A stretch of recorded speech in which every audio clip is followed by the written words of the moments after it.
Yes, that's just basically about taking all of the different media and places where you can advertise. That's right. To drive traffic back through and make that viral loop happen. That's right. So that people can start talking about it and send it back to your website. When we started 10 years ago, probably about 10% of the South Burnett was online at that time. And they weren't online for very long because if they didn't live in Kingaroy or Mergen, they had to pay STD rates to get on the internet. Mm-hmm. That was incredible. Yeah. Fast forward 10 years, probably almost everyone in the South Burnett now is on broadband of some form. They're on ADSL or wireless or satellite.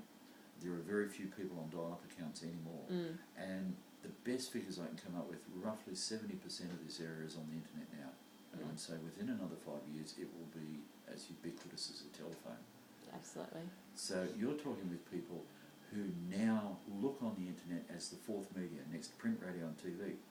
What we've seen with TV during that same period is the market has fragmented like you wouldn't believe with your rival pay TV. It used to be, because I used to work in advertising years ago, you could put a major national campaign on Australian television on one of the three commercial networks and you can guarantee within a week 90% of Australians had seen that ad. Now there are 1,000 pay TV channels and TV ad rates haven't gone down because the market's been watered down. If anything, they've gone up.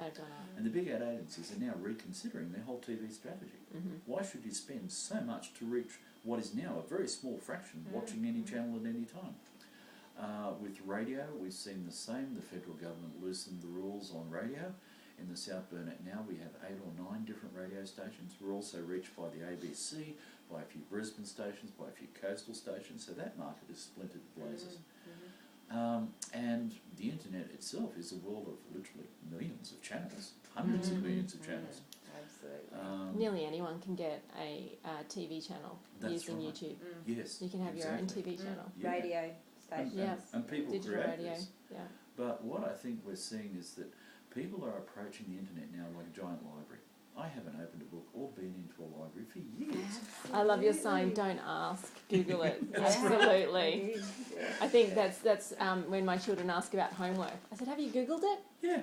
Do you think I know everything? I don't know, I'm not Google. That's my comment, I'm not Google. Yeah, it's become the new adverb. Absolutely. Or verb, I can't remember my English grammar now. Google it, yeah. Yeah, Google it. That's drifted into the language. So the important thing is when someone is looking for the product or service that a business provides, it's got to be there in some form. And if they're not there, they're missing out. Just a web presence is all they need. So and for mainstream retailers or small businesses, a simple web presence, and there's plenty of inexpensive ways to do that, Ning being one example. And then for the people who can make serious money over it because their customers come from a long way away, they should invest a bit more. But I don't think, certainly none of my customers, it's cost them anything. Within 12 months they've recouped all their investment, all their costs and made a profit. And after that it's costing them peanuts to run it. Absolutely. And honestly, what else can you ask for? Isn't that its purpose?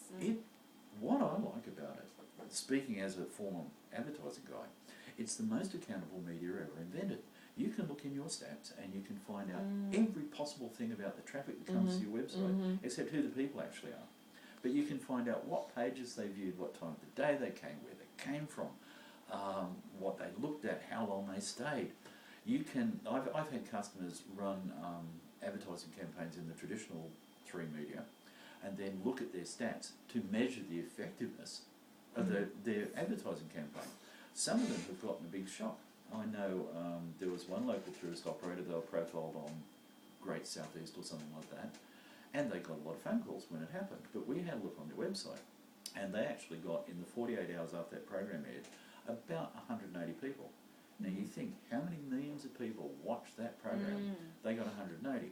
Now, on the plus side, those 180 were probably all highly clued in. That's why they saw the TV program and then came to the website.